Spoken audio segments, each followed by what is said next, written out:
सीताराम सभी को। कैसे हैं आप सभी? आई होप आप सभी अच्छे होंगे और स्वस्थ होंगे।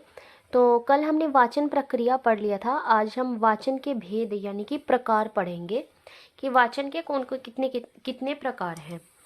कहता वाचन के भेद, कहता वाचन के मुख्यतः 3 भेद हैं। कितने भेद हैं? वाचन के 3 भेद हैं। ठीक है, कौन कौन से? पहला है सस्वर वाचन, दूसरा है मौन वाचन और तीसरा है क्या? अध्ययन वाचन। ठीक है, एक बार फिर से देखिए। सबसे पहला है सस्वर वाचन, दूसरा है मौन वाचन और तीसरा है अध्ययन वाचन। अब ये यहाँ पर डायग्राम के थ्रू बताया गया है कि वाचन के कितने भेद हैं? 3, जो हमने पीछे पढ़े। कौन कौन से? सस्वर वाचन, मौन वाचन और अध्ययन। अब सस्वर वाचन के आगे 2 और पॉइंट्स हैं। सस्वर वाचन क्या होता है? सबसे पहले सस्वर वाचन होता है ऊंची ऊंची पढ़ना, मतलब पढ़ना, बोलकर पढ़ना, है ना। उसको उसको उसका अनुकरण करना, उसका पठन करना, उसको पढ़ना। ठीक है, आप पढ़ना समझ लीजिए कि इतना होता है सस्वर, मतलब पढ़ना। अब कैसे पढ़ना?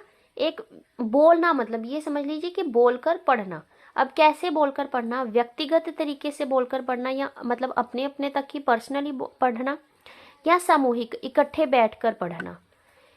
व्यक्तिगत क्या है? शिक्षक द्वारा आदर्श पाठ, कि टीचर जो है, या तो हो सकता है कि एक अकेला बच्चा खुद पढ़ रहा है, या तो वो, या बच्चे, टीचर जो है, यहाँ पर टीचर की बात करी गई है, तो टीचर बच्चे को, एक एक बच्चे को अकेला अकेला व्यक्तिगत पर्सनली पढ़ाए, और समूह में कि विद्यार्थियों द्वारा, मतलब उसमें जो है बच्चे इकट्ठे बैठकर पढ़ेंगे। ठीक है, कहता सस्वर वाचन। अब कहता स्वर सहित वाचन को सस्वर वाचन कहते हैं। स्वर सहित बोलना, मतलब उसे क्या कहा जाता है? सस्वर वाचन।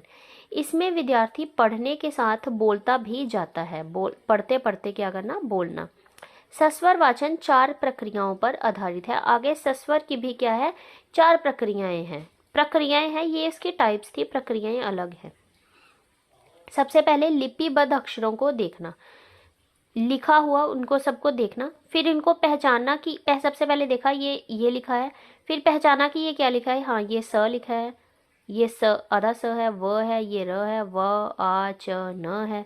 फिर शब्दों को समझना, फिर शब्दों को पहचानने के बाद उसे समझा कि क्या बना। अच्छा, मन में समझ लिया कि ठीक है, समझ गए क्या बना। और फिर चौथा, उसे उच्चारण करना, फिर बोलना। आप सभी पहले देखिए, हम सबसे पहले क्या ही करते हैं? सबसे पहले हम देखते हैं, फिर उस शब्द को पहचानते हैं, हमारे दिमाग में लाते हैं कि ये क्या है। फिर हमें पता लगता है अच्छा ये स है, ये ह को ई ही बना, ये है त। और फिर पढ़ने के बाद हम उसका उच्चारण करते हैं। ठीक है, पहचानते हैं, फिर समझते हैं और फिर उसका उच्चारण करते हैं। सस्वर के भेद, इसके 2 भेद हैं, हमने पढ़ा। सस्वर के 2 भेद हैं, कौन कौन से? व्यक्तिगत और सामूहिक। व्यक्तिगत भेद में कहता यह शिक्षक द्वारा हो सकता है, इसे आदर्श पाठ कहा जाता है, वह विद्यार्थियों द्वारा भी इसे अनुकरण पाठ कहा जाता है।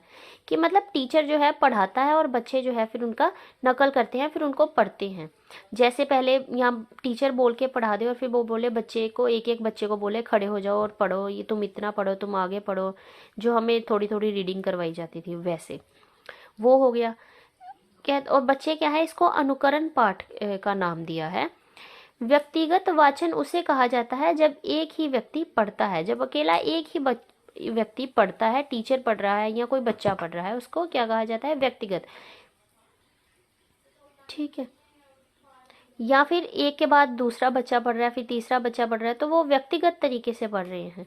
आगे है सामूहिक वाचन, जब मतलब समूह में पढ़ा जाए, जब एक से अधिक व्यक्तियों का समूह एक साथ एक स्वर में वाचन करता है। ये नहीं कि एक के बाद एक के बाद एक और 5 बच्चे बैठे हैं, फिर एक के बाद एक के बाद एक के बाद एक बोल रहा है, नहीं, वो फिर व्यक्तिगत ही हो गया। सामूहिक वाचन मतलब इकट्ठे बोलेंगे, पांचों एक ही रिदम में बोलेंगे, एक ही ट्यून में बोलेंगे, चाहे वो गाना ही समझ लीजिए, वो क्यों ना गाना हो। ठीक है, आगे हो गया मौन वाचन। स्वर रहित वाचन को मौन वाचन कहते हैं। अब देखिए, सस्वर वाचन हो गया, मौन वाचन नाम से ही पता चल रहा है कि जिसमें बोला ना जाए, हम चुप करके अपना अपना पढ़ते हैं। जैसे कई बार कहते हैं ना, साइलेंट रीडिंग जो होती है, कि चुप करके अपना अपना पढ़ो, इसमें क्या है कि मौन वाचन को मौन वाचन कहता है, जिसमें क्या होता है स्वर नहीं होती, स्वर रहित होता है जो वाचन, उसे मौन वाचन कहते हैं। इसमें विद्यार्थी शांत रहकर बिना होंठ हिलाए चुपचाप एकाग्रचित्त मतलब कंसंट्रेट होकर पठनीय अंश को पढ़ता है। जो पढ़ाया जो लिखा है उसे, जो पढ़ने वाला है उसे पढ़ता है, ठीक है, चुप रहकर पढ़ता है, शोर नहीं करता है, बोलता नहीं है। अध्ययन, अब तीसरा क्या आ गया, अध्ययन, उसकी प्रैक्टिस करना। कहता मौन पाठ का उच्च स्तर है, वाचन की परिकाष्ठा है, परम गति है, अर्थ ग्रहण, विश्लेषण, संश्लेषण, आलोचना और निष्कर्ष अध्ययन के प्रमुख सोपान है।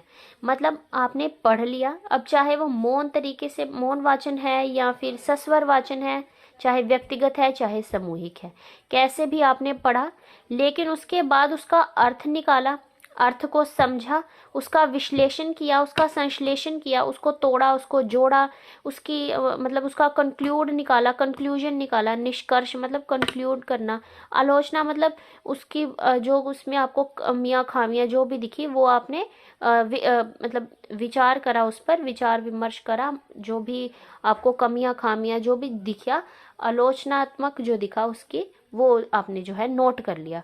ये क्या है, प्रमुख सोपान यानी कि स्टेप्स हैं अध्ययन के। इसे क्या कहा जाता है, अध्ययन कहा जाता है।